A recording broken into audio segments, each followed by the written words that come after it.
Mid news का और सबसे बड़ी खबर का रुख करते हैं। बी से बीड़ी और बी से बिहार। सोशल मीडिया पर केरल कांग्रेस ने पोस्ट कर ये बातें लिखी, जिसके बाद सियासी जगत में बवाल मच गया है। बीजेपी ने इस पोस्ट को बिहार का अपमान बताया है। लगातार नेताओं का इस मुद्दे पर बयान आ रहा है। डिप्टी सीएम सम्राट चौधरी ने भी इसे लेकर सोशल मीडिया पर पोस्ट किया और इसे बिहार का अपमान बताया है। साथ ही कांग्रेस पर जोरदार हमला बोला है। आपको बताएं कि हाल ही में जीएसटी रिफॉर्म में बीड़ी पर टैक्स घटाया गया है और इसे लेकर केरल कांग्रेस ने ऐसा ट्वीट कर दिया है जिस पर विवाद खड़ा हो गया। ट्वीट में बीड़ी और बिहार की तुलना की गई है केरल कांग्रेस की तरफ से। सोशल मीडिया प्लेटफॉर्म एक्स पर ट्वीट में एक चार्ट दिखाया गया है। इसमें सिगरेट और अन्य तंबाकू उत्पादों और बीड़ी पर जीएसटी की तुलना की गई है। बताया गया है कि तंबाकू पर जीएसटी मौजूदा 28% से बढ़ाकर 40% कर दिया गया। सिगरेट और शराब पर भी इस तरह टैक्स बढ़ाए गए हैं, लेकिन बीड़ी पर जीएसटी कम कर दिया गया। बीड़ी पर पहले 28% जीएसटी था, जिसे घटाकर 18% कर दिया गया है। केरल कांग्रेस के आधिकारिक अकाउंट से किए गए इस ट्वीट में आगे लिखा गया, बीड़ी और बिहार दोनों बी से शुरू होते हैं, अब इन्हें पाप नहीं माना जा सकता। कांग्रेस पार्टी की तरफ से ये ट्वीट आते ही विवाद हो गया है। बीजेपी ने इसे बिहार और बिहारी लोगों का अपमान बता दिया है और इस मामले में सम्राट चौधरी ने सोशल मीडिया पर लिखा, पहले हमारे माननीय प्रधानमंत्री नरेंद्र मोदी की पूजनीय माताजी का अपमान और अब पूरे बिहार का अपमान। यही है कांग्रेस के असली चरित्र, जो बार बार देश के सामने उजागर हो रही है। कांग्रेस की कुटिल दृष्टि निंदनीय है। इसकी केरल इकाई ने जीएसटी के सवाल पर बिहार की तुलना बीड़ी से की है। यह कांग्रेस की सोच है, लेकिन विधानसभा चुनाव को लेकर कांग्रेस के युवराज की नजर बिहार पर गड़ी है। इस विरोधाभास का जवाब बिहार की जनता अवश्य देगी। पाप और पुण्य का फैसला जनता दूध का दूध और पानी का पानी की तरह कर देगी। कांग्रेस की नीति और नीयत से पूरा देश अवगत है, तभी तो देश कांग्रेस मुक्त भारत की ओर तेजी से बढ़ रहा है। कांग्रेस के दुर्दिन अभी और देखने बाकी है। कांग्रेस की बिहार का अपमान यह तो महागठबंधन के घटक दल का राजनीतिक स्वाभिमान बन गया है।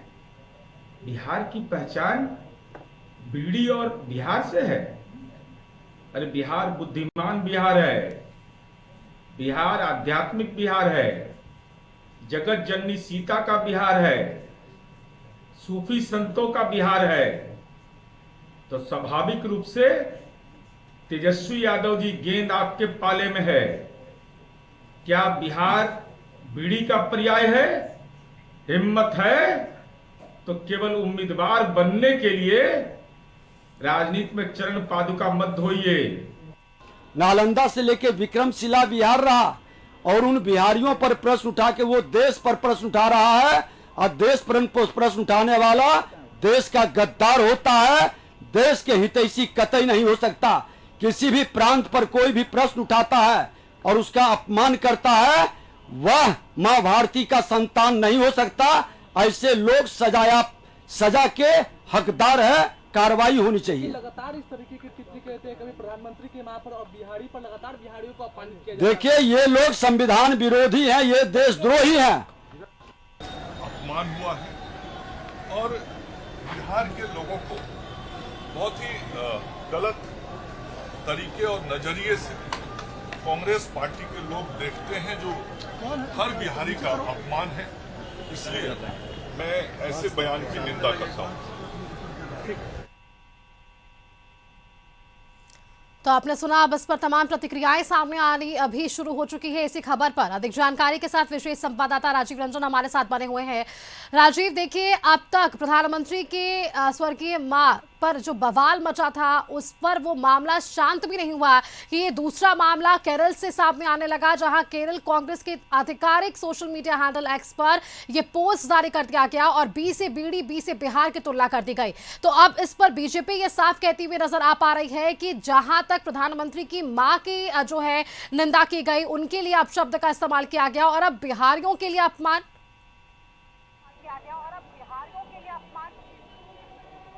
जी देखिए, ये लगातार कांग्रेस और महागठबंधन के नेताओं द्वारा अभी एम के स्टालिन को लेकर के जिस तरह से यहाँ बवाल मचा था कि बिहारियों को किस तरह से वो तमिलनाडु में अपमानित करते हैं, उनके मंत्री, उनके विधायक, उनके नेता अपमानित करते हैं। अब ये मौजूदा मामला आ गया है केरल कांग्रेस के द्वारा। हमारे साथ इस पर बात करने के लिए भाजपा मीडिया सेल के प्रभारी हैं दानिश इकबाल जी, इनसे बात करते हैं। आखिर ये क्या हो रहा है? समझ से परे है कि पहले पीएम की मां को लेकर के अब बीड़ी, चूंकि बीड़ी तो स्वाभिमान की बात है, स्वदेशी जागरण के तहत बिहार में ज्यादा बनता है, तो उसको लेकर के बी से बीड़ी और बी से बिहार क्या है? आखिर क्या है ये पूरी जो महागठबंधन के नेताओं का जो राजशाही परिवार है, जो राजकुमार हैं, उनकी जो मानसिकता है आम लोगों के प्रति, बिहार के प्रति, वो रह रह कर उजागर होती आ रही है। ये दुखद है कि एक तरफ इसी बिहार की धरती का उपयोग किया जाता है, आदरणीय प्रधानमंत्री जी की माता जी को अपमानित करने का, गाली देने का काम किया जाता है, और फिर उसके बाद से बीड़ी से बिहार को जोड़ करके बिहार को अपमानित करने का काम किया जाता है। तो ये स्पष्ट हो चुका है कि महागठबंधन की जो मानसिकता है वो पूरी तरह से तानाशाही, लोकशाही, राजशाही परिवार की जो मेंटेलिटी होती है उसी प्रकार से है। उनके सामने आम लोगों की कोई जो है वजूद नहीं है। इसलिए और ख़ासकर बिहार का अपमान तो उनके नेता का रिकॉर्ड रहा है।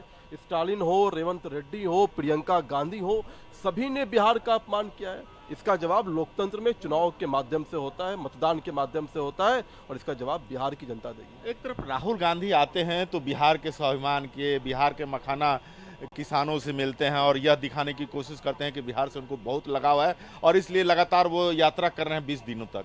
तो ऐसी स्थिति में फिर केरल कांग्रेस के एक्सपोस्ट इस तरह का बयान, क्या समझते हैं इसको? अगर राहुल गांधी को बिहार गौरवान्वित दिखता है या राहुल गांधी को के मन में बिहार के प्रति सम्मान है, तो सबसे पहले राहुल गांधी को आगे आकर के माफ़ी मांगनी चाहिए अपने उन जो ट्विटर से जो चलाया गया है, उनके मुख्यमंत्री के द्वारा जो बयान दिए गए हैं, उनके मंच से जो प्रधानमंत्री को गाली दिया गया है, उनकी माताजी को गाली दिया गया है। तो राहुल गांधी के मन में अगर ज़रा सा भी सम्मान होगा बिहार के प्रति या बिहारियों के प्रति, तो राहुल गांधी अब तक चुप्पी नहीं साधे होते। वो माफ़ी मांगते आकर के, सभी लोगों की तरफ से माफ़ी मांगते।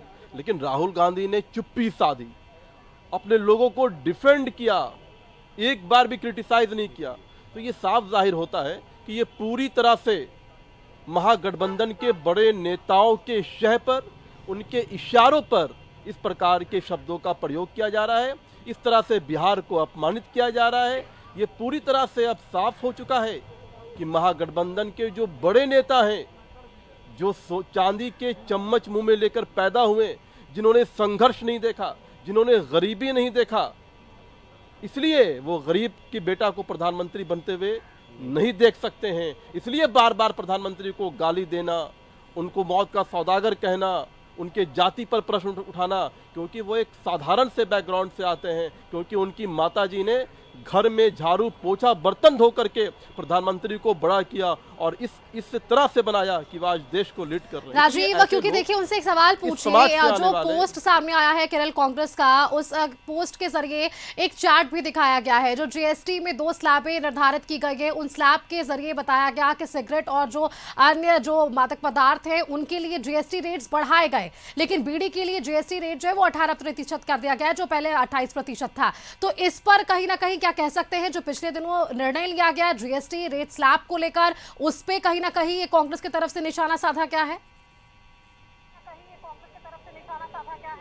जी देखिए, ये कांग्रेस की तरफ से उसी को लेकर निशाना साधा गया है। चूंकि कल ही सम्राट चौधरी ने जब जीएसटी काउंसिल की बैठक समाप्त होने के बाद पटना आए तो उन्होंने प्रेस कॉन्फ्रेंस किया और उन्होंने कहा कि स्वदेशी शब्द उनका था और स्वदेशी जागरण के तहत, स्वदेशी क्रांति के तहत बीड़ी जो है वो बिहार, यूपी, इन सब राज्यों की, झारखंड, इन सब राज्यों का अपना make in Bihar, make in Jharkhand, make in UP है। वैसे चीज़ों को बढ़ावा देने के लिए अगर जीएसटी स्लैब कम किया गया है तो यह जो है यह स्वदेशी क्रांति है। तो वैसी स्थिति में चूंकि ये बीड़ी का उत्पादन इन क्षेत्रों में होता है, खास करके बिहार में होता है, केरल में नहीं होता है। केरल में जो है विदेशी सिगरेट और बहुत सारी चीज़ें आती हैं, तो वो दिखाई दे रहा है उन लोग को कि वहां 40% आप कर रहे जी। हैं और यहाँ घटा करके 18% कर रहे हैं बीड़ी पर। तो इसको लेकर के ये कटाक्ष है और इस कटाक्ष को लेकर के भाजपा के लोग मुखर हैं। अब देखना होगा कि वो जनता के सामने किस रूप में जाते हैं।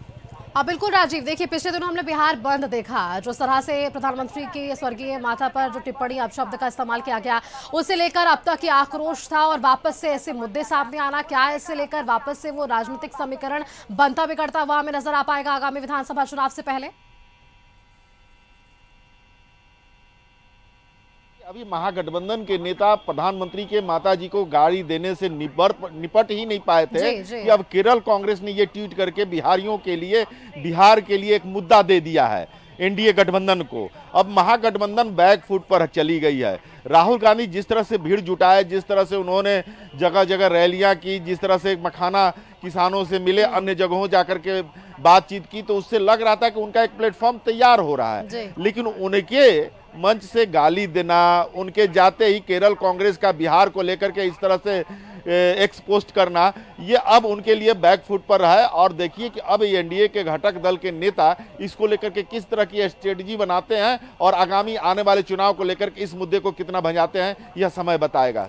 बिल्कुल राजीव, चलिए बहुत बहुत शुक्रिया आपका हमारे साथ जुड़ने के लिए। तमाम जानकारियां आपने हमारे दर्शकों तक साझा की कि किस तरह से ये पूरा समीकरण नजर आ पा रहा है। अब तक कह सकते हैं कि एनडीए कार्यकर्ताओं के भीतर वो गुस्सा, वो आक्रोश थमा नहीं था कि वापस अब एक ये मामला केरल कांग्रेस की तरफ से सामने आ चुका है।